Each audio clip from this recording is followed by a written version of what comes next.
are back mga kada. So kung kanina, seryoso usapan. Ngayon naman, let's entertain ang mga kada natin. Para sa mga kada nating talented pero mahiyain, don't be shy dahil it's your time to shine. Dito sa Talentadong KU! At ngayong Miyerkules nga po ang ating featured. Yes, I'm here! We're Hello here! Po. Yes po!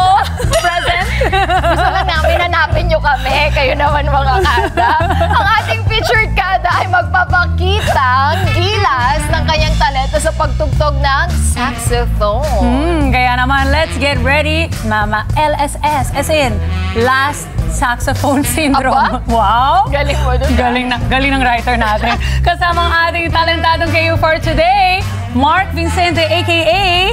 Sax Serenade.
Nag-enjoy kami, Mark. Parang gusto namin makinig. Good morning, Mark. Good morning, Mark. Bati ka muna sa kada squad natin. Hello sa inyong lahat. Good morning po. First time ko dito. Sobrang saya mag-perform. Yan. Welcome to daming kada squad. Yes, hello po. Dami nating today, Mark. Yes. For sure natutuwa rin sila. Pero we're very curious here. Saan ba galing ang talento mo sa pagtugtog ng saxophone? Sa family talaga namin, dalawa lang kami na musician. So, dalawa lang kami pero malaking family kami. Yung isa singer, ako saxophone. Ayun. Into music talaga, pero dalawa lang. Pero yes, kanino mo galing or sinong inspiration mo para saxophone naman ang iyong itugtog? Dati kasi nakinig ko lang siya sa isang event. Tapos... Bata ka pa nito? Mga first year college na ako. Tapos, ganda ng tunog eh. So...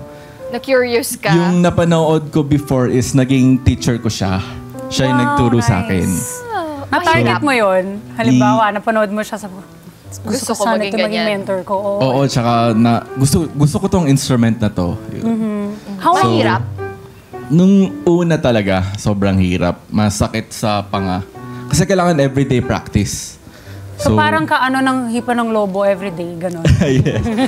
Yun ang pang-practice sa bahay. Diba? After school, yun, Ito tayo. nagpa-practice ako pagka-uwi sa bahay. So for example, kung may isang kada natin na gusto matuto mag-saxophone, how long does it take to learn? Kailangan everyday practice, siguro 1 to 2 hours. And For like a year, gano'n? aabutin siya ng year para... wow. Kasi kailangan mo i-build up yung tunog. Kailangan gumanda talaga yung tone mo. Yun yung pinaka-importante. May curious ako dito, Ems. May mga saxophone original kanta na ginagawa mo? Kasi di ba usually cover ng something, no? Usually covers Oo, correct. ginagawa ko. Yeah. Pero may mga ganun ba? Na original song, pero saxophone? Sa ibang bansa lang. Sa ibang bansa. Hopefully dito sa Pinas. Ikaw na! soon. Magkaroon. Oo! Yes, why not? sana Diba? soon makapag-compose tayo. Yeah. Mark, meron din siyang parang breathing exercises. Kasi di ba breathing to eh. Yes, So what do you do para matuto kami? So, every day, kailangan mo yung kailangan mo gawin yung tinatawag na long tones. What is long tone? Iihip ka lang ng isang note for as long as you can. 8 to 10 siguro 8 seconds minimum. Kaya I-hold mo mo yan, lang siya. You can do that. Minsan nga, pag may birthday party, ako lang naglolobo ng balon. Oo, di ba? Yun, kinabukasan, magana yung dito.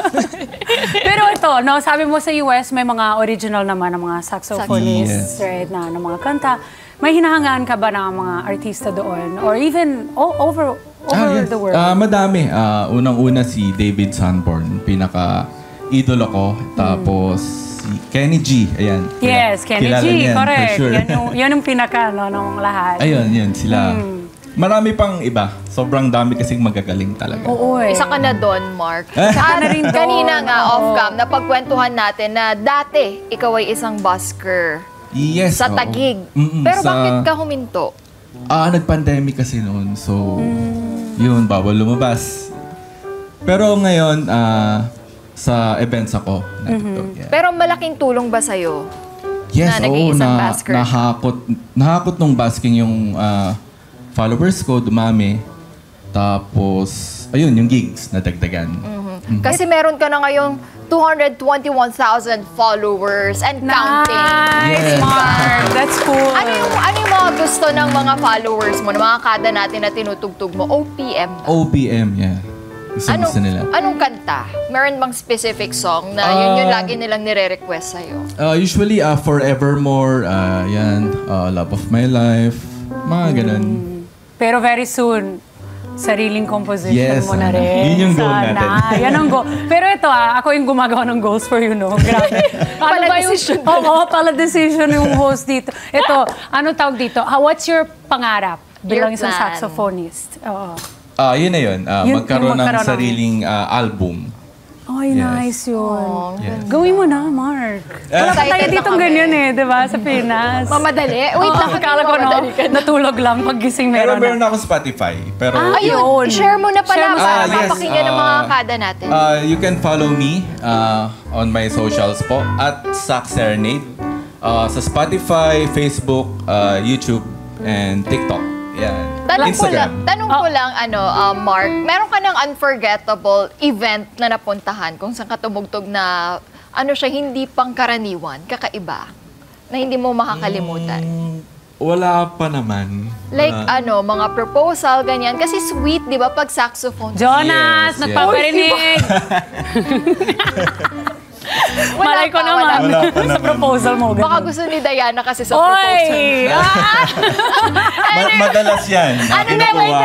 Bago tayo ma-let go si Mark. Mark, bakit Sax Serenade ang naging pangalan? Pangalan. Sino sinerenade mo? Kasi yung mga tinutugtog ko talaga is more on love songs, pop Pangkilig. songs. So, kaya Hindi naman siya serenade. connected sa love life mo. Di naman. Pero may ganon. May na-serenade mo na ba? yes, nagagamit. Nagagamit niya, napapasagot niya agad.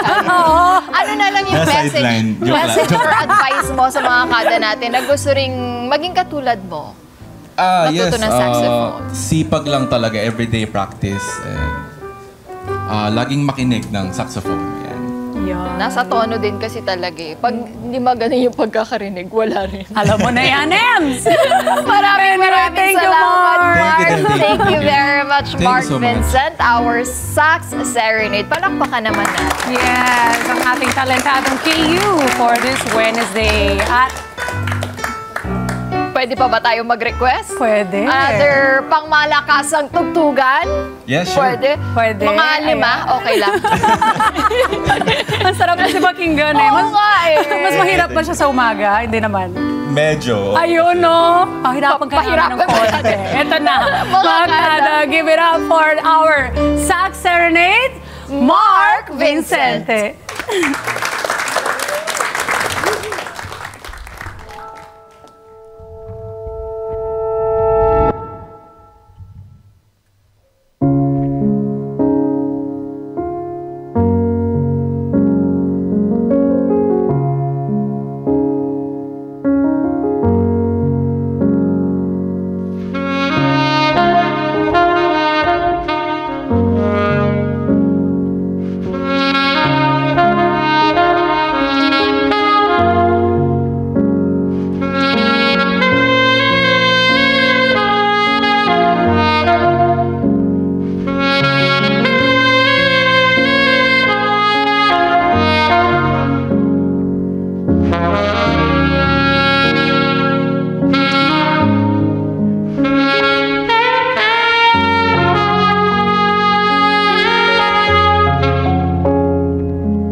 mga ka-Net25! This is Diana Menezes, and for more Kada Umaga updates, just click the subscribe button and follow us on Net25 social media pages at Net25 TV and at Net25